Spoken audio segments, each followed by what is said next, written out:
Good evening from New York. This is Tuesday, December 14th, 693 days until the 2012 presidential election.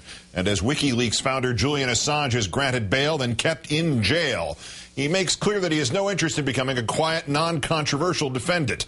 And in our fifth story, the epic, constantly evolving battle between leaks and secrets, as old as time itself, or between truth and war, takes a new form. Filmmaker Micheal Moore posts part of the bail money for Assange. Mr. Moore joins me in a moment. Today, a British judge granted that bail in the amount of £200,000, the equivalent of 316,000 American dollars, but then kept Assange in custody while Swedish prosecutors immediately challenged the decision. Britain's High Court will hear the appeal. The Swedish government wants Assange extradited for questioning regarding alleged sex crimes. Assange's lawyer, Mark Stevens, saying, quote, "They clearly will not spare any expense to keep Mr. Assange in jail. This is really turning into a show trial." Prior to the bail hearing, Assange released a statement dictated to his mother, Christine, after she visited her son in prison, quoting, "My convictions are unfaltering. I remain true to the ideals I have expressed. This circumstance shall not shake them. If anything, this process has increased my determination that they are true and correct. We now know that Visa, MasterCard, PayPal, and others are instruments of U.S. foreign policy. It's not something we knew before. I am calling for the world to protect my work and my people from these illegal and immoral attacks." The latter part of that statement refers, of course, to Operation Payback, in which online hacktivists calling themselves anonymous crashed the websites of MasterCard and Visa after those organizations cut business ties with WikiLeaks. Meantime, Assange's mother in interviews has expressed gratitude as well as obvious concern. And I told him how people all over the world in all sorts of countries were standing up with placards and screaming out for his freedom and justice. You know, I'm no different to any other mother. You know, every time the news goes on, I'm sort of glued to it. You know, is he okay? And these massive forces have decided they're going to stop him and they're not going to play by the rules. Assange's harshest critics in this country have called him a terrorist, with the rest of the media sometimes being characterized as criminally complicit. Congressman-elect Alan West of Florida telling a conservative internet radio show that Assange's journalism amounts to a cyber attack, and he added this. Regardless of whether or not you think it really doesn't cause any harm, the fact that here's an individual that is not an American citizen, first and foremost, for whatever reason, you know, gotten his hands on classified American material and has put it out there in the public domain. And I think that we also should be censoring the American news agencies which enabled him to be able to do this, and then also supporting him and applauding him for the efforts. So that's kind of aiding and abetting of a serious crime. And a partial score, Tea Party Congressman-elect 1, sanctity of freedom of the press 0. A partial score. An even more extreme statement perhaps about Assange from Walter Mondale's former campaign manager, Fox News pet ex-Democrat Bob Beckel. And I'm not for the death penalty, so if I'm not for the death penalty, the only way to do it, illegally shoot the son of a. Tonight, the U.S. Air Force has confirmed that it has blocked its computers from accessing the New York Times, the Guardian newspaper, and 23 other websites that posted classified documents obtained by WikiLeaks. Officials say they want Air Force computer systems clean of classified material, that this is not an attempt at censorship. And back to the matter of Assange's bail, Judge Howard Riddle had set strict conditions in which Assange would have worn an electronic monitor and resided at a designated address. He would have to report to British police every evening and observe 2 4-hour curfews. The $316,000 worth of bail was drawn from a guarantee of $380,000 put up by various supporters. When our next guest gave $20,000 towards that effort, it was accompanied by this statement, which reads in part, "I support Julian, whom I see as a pioneer of free speech, transparent government, and the digital revolution in journalism. His commitment to exposing the follies of government and business offers the greater society a chance to protect itself from these follies. Some aren't just follies, some are crimes." Let's bring in, as promised, Academy Award-winning documentary filmmaker Micheal Moore. Micheal, good evening. Good evening, Keith. You also offered the use of your website for Assange or your servers or anything else you can do to keep WikiLeaks alive. What's the premise? The premise is that we really owe a debt to Mr. Assange and to WikiLeaks for turning on a big spotlight on those people who brought about, first of all, this war that we've been in for the better part of this decade. These people concocted lies, and they committed crimes in order to send our young men and women off to war. And it has cost us not only the lives of our own people, but the lives of literally now tens of, if not hundreds of thousands of Iraqis and Afghan citizens.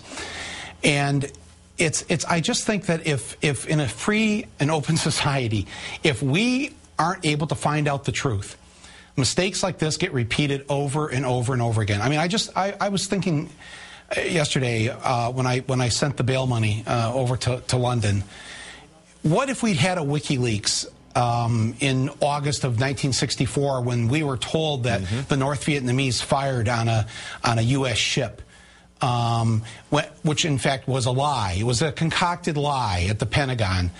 And we didn't find out about that until Daniel Ellsberg released the Pentagon Papers some 6-7 years later. But what if there had been a WikiLeaks? What if someone could have got that information out and told the American people at the beginning of the Vietnam War, my fellow Americans, you're being lied to, this was all made up? How many lives could have been saved? And you could go down so many other examples, whether it's, imagine the Dick Cheney memos back and forth as he was pressuring the CIA at the beginning, just before this last Iraq war started.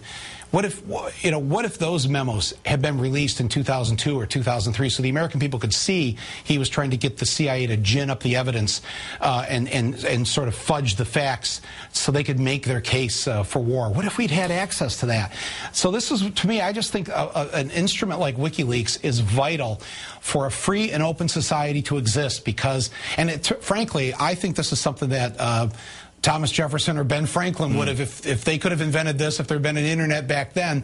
They saw the importance of making sure that the corrupt people in power, and they knew that power corrupted, it was necessary to have a very large light on them.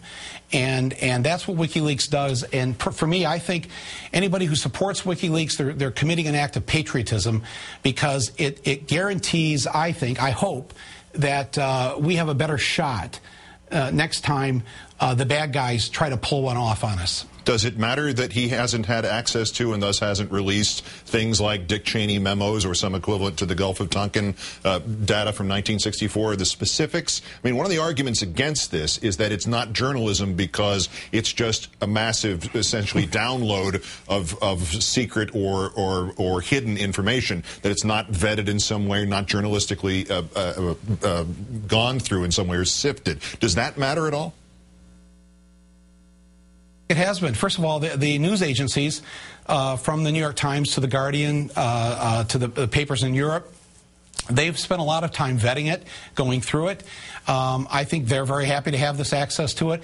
Remember, right now we've been focusing on these State Department cables for the most part, which have been, if anything, embarrassing. And even as our Defense Secretary, Mr. Gates, said, this is not putting anyone's life really in jeopardy. Let's not make such a big deal about this. But the information that was released earlier this year about the Iraq War and then the next drop on the war in Afghanistan, there were some very serious items in there, and especially it was heartbreaking to read those reports from our soldiers during the first WikiLeaks drop back earlier this year, where if you read those things, what our own soldiers wrote up in their reports, what they were forced to do, the civilians that were killed, that they killed, and how sickened they were by this because they signed up for the U.S. Army to defend the United States of America, not to go over and participate in this. It was, I think, incredible information to have. The video that was released that showed the execution by the helicopter of the Reuters reporters. I think all of that stuff has been very important. And remember, of the 250,000 documents, the cables that they say that they're going to be releasing, they've only released, I think, 1,000 or 2,000 of them. So there's a lot more to come from this organization, and I think it's a good thing. And I say to the people who, I've had people say to me, I don't know if, this is not good. You have to have some secrets, and I can understand that. Diplomacy, all that's necessary to, you can't just have everything on the front page of the paper. But I would say that because our government behaved so badly in invading a country that was not a threat to us, that this is the result. This is what you're going to have to put up with. The lights in the room have been turned on, and now we're going to see everything from this point on. And maybe it's not right that we see everything, but I think I'd rather that than the alternative. And remember, it's not the leaks that are killing anyone. It's the secrets that have killed people. The secrets. Here's a good example. I asked your producer. I don't know if you guys have the famous photo of Mr. Bush when he, in August of 2001, 1 month before 9/11. There it is. There it is. Okay. Yeah. Okay. Now he's being handed a secret memo. And the memo just happens to say, bin Laden determined to attack inside United States. And in the memo, it talks about how he plans on hijacking airplanes. Now, this is 1 month before 9/11. Mr. Bush took a look at that, as you can see, and then he went fishing for 4 weeks. Now, what if WikiLeaks had existed then, and some person in the U.S. government who saw that the president wasn't going to deal with this threat put that out there and said, bin Laden and al-Qaeda are planning to do something with airplanes and something very soon? You know, there's a wonderful essay that was written by the woman Colleen Rowley. She was Times Person of the Year for being a whistleblower, 24-year veteran of the FBI, and she says that I've got the link on my site. I think it was in the LA Times just this past week or so. And she says, I think possibly had WikiLeaks existed in 2001, there would have been a chance that 9/11 wouldn't have happened. Because if that had been out there to the American people, if that had been out there to, say, even her office, her FBI, her field office, had she even known to look for these, had they even taken the call, if they'd taken the call from the flight school, where the guy, remember the guy calls up and he says, hey, I got these guys here and they don't want to know how to take off or land a plane. Well, that's a top secret. Well, these things shouldn't be secret. This affects American lives. We should know about these things, and I think these leaks will save lives. These secrets that are kept, whether it's Gulf of Tonkin, whether it's 9/11, whether it's how we got into the Iraq War, those secrets, they kill people, they take lives, and that's why I'm a huge supporter of what WikiLeaks is doing. All right, one complicating issue here. Address the charges against Assange in Sweden. Are they a ruse? Are they a front for something else? And even if they are indeed something nefarious against him, you are still, in essence, participating in bailing out a man who has been charged with criminal sexual charges or will be charged under these circumstances. Address that. That's the thing. He hasn't been charged. They've brought no criminal charges against him. They want to talk to him about this whole thing. Stinks to the high heavens. I got to tell you. I mean, I wasn't born yesterday, but I've seen this enough times where governments and corporations go after individuals. Geez, I think I was just on your show a couple weeks ago talking about this with my film in the healthcare industry. They go after people with this kind of lie and smear. Daniel Ellsberg told you about it last week on how they went after him. We've seen this before. Now, to his guilt or innocence of this, I mean, what they say he did, and the lawyer said this today in court in London, that what they say he did, and the charge is his condom broke during consensual sex.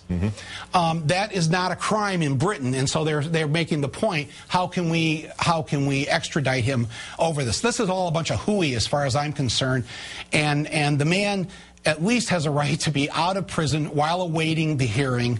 And I believe that and this is why I participated in it. This is why I put up a chunk of the bail money, and you know, and I'm proud to do it because I think this man and what he's doing and what his group is doing is going to save lives.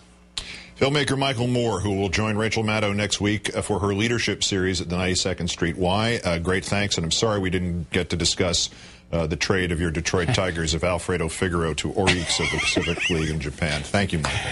I know. Oh, that's okay. Next time. Next time. It's in WikiLeaks, too. Thank you, Michael.